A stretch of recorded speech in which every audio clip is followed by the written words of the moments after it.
আসসালামু আলাইকুম রহমতুল্লাহি ওয়া বারাকাতুহু। আজকে আমি আপনাদের সামনে আমার নিজের একটা বিষয় উপস্থাপন করতে চাই। সেটা হচ্ছে আমি বিগত 2 বছর 3 মাস যাবৎ সৌদি আরবে ছিলাম এবং 2 বছর 3 মাস পরে আমি দেশে 2 মাস 20 দিনের জন্য ছুটিতে যাই। আর সেখানে আমার নাকের একটা সমস্যা ছিল, অর্থাৎ আমার নাকের হাড় বাঁকা ছিল। সেই হাড় বাঁকা অপারেশন করাই এবং আমার নাক ঠিক হয়ে যায়। মূলত নাকের অপারেশন করানো হয়েছে আমার কানের সমস্যা ছিল সেজন্য, অর্থাৎ আমার নাকের হাড় বাঁকার কারণে এই হাড়টা এমনভাবে বেঁকেছে যে আমার নাকের সর্দিগুলো সরাসরি নাক দিয়ে বের না হয়ে আমার কানের দিকে চলে যাচ্ছে এবং গিয়ে আমার কানটা নষ্ট করে ফেলেছে। তো সেজন্য আমি নাকের অপারেশন করাই। অপারেশনের পূর্ব মুহূর্ত পর্যন্ত আমার কানে আসলে ইনফেকশন ছিল, কান থেকে পানি পড়ছিল, পুজ পড়ছিল। তো অপারেশন যেহেতু করানোর পরে আবার কানের ড্রপ ব্যবহার করি। কানের ড্রপ ব্যবহার করার পরে কানের ভিতরে যত ময়লা ছিল সেগুলো পরিষ্কার হয়ে যায়। আর পরিষ্কার হয়ে যাওয়ার পরে আমি বুঝতে পারি যে আমার কানের পর্দা যেটা ছিল সেটা পুরোপুরি ভ্যানিশ হয়ে গেছে, অর্থাৎ আমার পর্দা ছিদ্র হয়ে গেছে।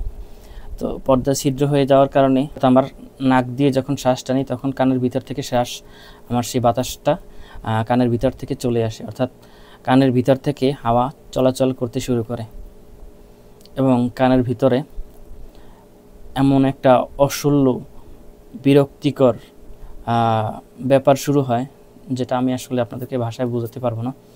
তো যাদের কানের পর্দা এরকম ছিদ্র হয়েছে বা কানের পর্দা ছিদ্র হওয়ার কারণে শব্দ করে, ভৌ শব্দ করে, আসলে তারাই বলতে পারবে এটা কতটা যন্ত্রণাদায়ক। যখন আপনার বিরক্তি শুরু হবে তখন আপনার মনে হবে যে এর থেকে মরে যাওয়াটা অনেক ভালো। তো যাই হোক, তো কথা সেটা নয়, কথা হচ্ছে আমার ফ্লাইটের পরবর্তীতে রিটার্ন ফ্লাইটের টিকিট ছিল জুলাই 1 তারিখে। যেহেতু আমি নাকের অপারেশন করেছি, তো ডাক্তার আমাকে বলছিল পরে যে তুমি কানের অপারেশন করিয়ে যাও। তো আমি বলছি যে আমাকে সৌদি আরব যেতে হবে, তো সৌদি আরব থেকে এসে তারপরে করব। বলছে তুমি যদি ভালো থাকতে পারো তাহলে আমার কিছু বলার নেই, তুমি যদি সুস্থ থাকো তাহলে যেতে পারো সৌদি আরব, আর যদি তোমার সমস্যা থাকে অবশ্যই তোমাকে অপারেশন করাতে হবে। তো আমি সমস্যা ছিল কিছুটা, তো কাউকে বলিনি। তো পরিবারকে বোঝাতে চেয়েছি যে আমি আসলে বিদেশ যাব না, আমার সমস্যা আছে প্রকৃত আর কি। আমার যে সমস্যা সেটা আমি সকলকে খুলে আর কি বলতে পারছিলাম না। মানে বিরক্তিকর ভাবটা আপনি যখন প্রকাশ করতে পারবেন না মানুষের সামনে, তখন তারা বিশ্বাস করবে না যে আপনার কি হয়েছে। তারা হয়তো আপনার শরীরের চামড়ার উপরে যদি কেটে যায়, ভেঙে যায়, চোখ দিয়ে দেখে তাহলে হয়তো সেটা বিশ্বাস করবে। তাছাড়া আপনাকে আসলে কেউ বিশ্বাস করবে না। আসলে আপনার কি সমস্যা সেটা তারা বোঝার চেষ্টাও করবে না। তো সেই সমস্যা নিয়ে আমি জুলাই 1 তারিখ ভোর 6টা 10 মিনিটের ফ্লাইটে সৌদি আরব চলে আসি।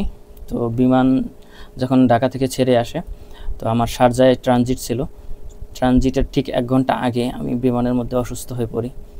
আর সেখানে আমার মনে হচ্ছিল আমার দমটা বন্ধ হয়ে যাচ্ছে, আর আমার গলার ভিতর সিক্রেশন, অর্থাৎ লোদ পানির মতো যেটা জমা হয়ে গিয়েছিল আমি বুঝতে পারছিলাম। এবং কানের ভিতরে বিমানের যে শব্দটা সেটা অনেক অনেক জোরে লাউডলি বাজছিল এবং খুব বিরক্তিকর অবস্থা হচ্ছিল। মাথার ভিতরটা ভারী হয়ে গিয়েছিল, মানে আমার মনে হচ্ছিল আমি এখনই মরে যাব। তো এরকম কিছুক্ষণ কাটানোর পরে তো আমি বিমানের যারা ক্রু থাকে তাদেরকে বলছি, তারা আসলে আমাকে এক কাপ চা বানিয়ে দেয়। তারপরে আমি সেটা খাই, তারপর আস্তে আস্তে একটু বেটার ফিল করি এবং পরবর্তীতে আমি শারজা এয়ারপোর্টে নামি। শারজা এয়ারপোর্টে নেমে আমি চিন্তা করছি যে আমি বাংলাদেশে রিটার্ন করব।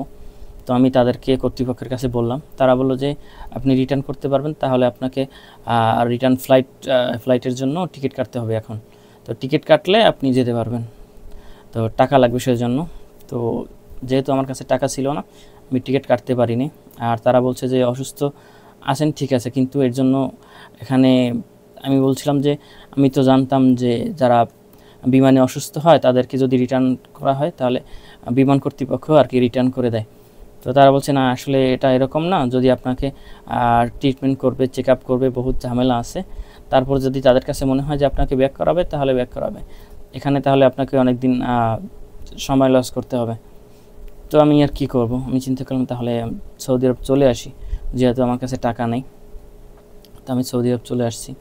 আসার পরেও আসলে আমার শরীরের অবস্থা খুব একটা ভালো না, প্রচণ্ড বিরক্তি মনে হয়, সাধারণ একটু শব্দ শুনলেও বিরক্তি ফিল হয়, যেটা আসলে অনেক বিরক্তি আসলে বলে বোঝানোর মতো না।